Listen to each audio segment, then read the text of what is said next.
All right, let's jump right into today's explainer. We're going to be exploring a really fascinating framework called the ascent of consciousness.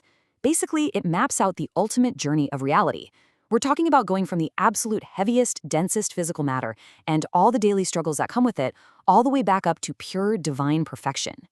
If you've ever wondered how totally abstract concepts like love and fear might actually operate as literal, measurable forces of physics, you're going to find this incredibly compelling. So the whole thing kicks off with this massive cosmic brain teaser. How can perfect love actually know it's perfect without having an opposite to compare itself to? According to this philosophy, before anything physical even existed, there was only God, just pure, perfect love. But there was a catch, right? God couldn't actually experience himself or that perfection because there was absolutely zero contrast. Think of it like standing in a room made entirely of pure, blinding light. Without any shadows anywhere, it's literally impossible to perceive the light itself. You need a contrasting force just to give it definition and meaning. To figure this out, the framework introduces this concept of the descent. In order to actually know its own perfection, this pure love deliberately created its exact opposite, fear. But it didn't just stop there. This source intentionally dove headfirst into this newly created realm of fear, incarnating into the absolute lowest, heaviest, densest level possible, physical matter itself. This deliberate descent down into the heavy stuff was entirely necessary. It created the ultimate contrast, ensuring that perfect love could finally be recognized, measured, and experienced from the ground up. And this descent sets the stage for what we can basically call the physics of the soul. In this explainer, we aren't just talking about abstract poetry or, nice metaphors. We're looking at a distinct set of mechanics, where our emotions are not just these fleeting biological reactions. Instead, they're literal, energetic forces that actively dictate the very structure of our physical reality and completely shape our daily environment. Now, to really understand how these mechanics work, we have to rethink the word vibration. We're not talking about a sound wave or a tremor in the ground here.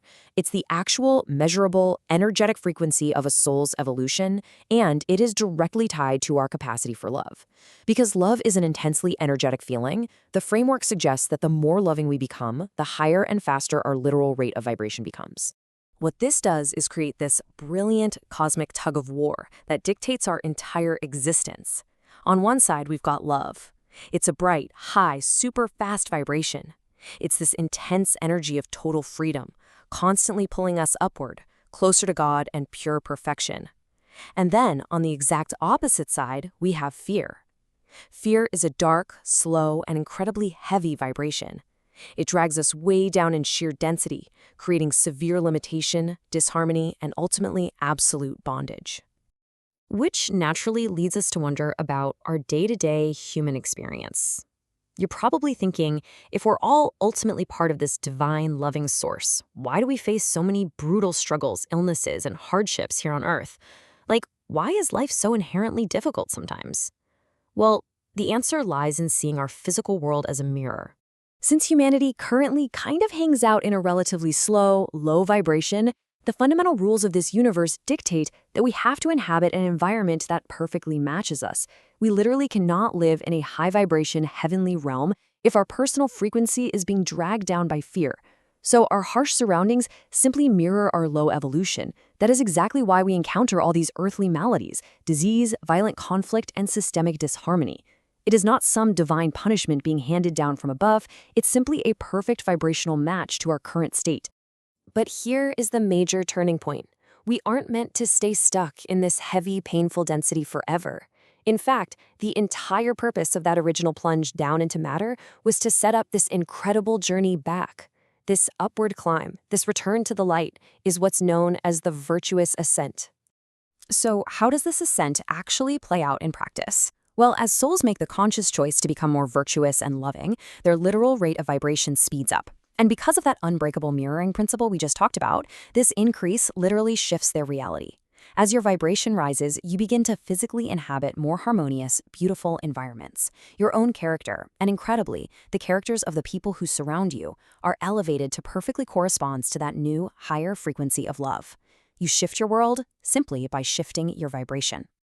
Now, this continuous rise in vibration isn't just some neat self-help routine to make your daily life a little bit easier.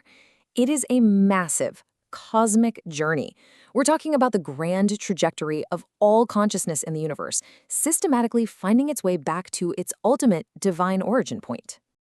To really wrap our heads around this return trip, we have to entirely rethink our physical bodies and the material world. Dense physical form is actually a type of bondage. Because pure love is pure freedom, dense form is its exact opposite. As we evolve and become more free, the very matter that makes us up starts to change.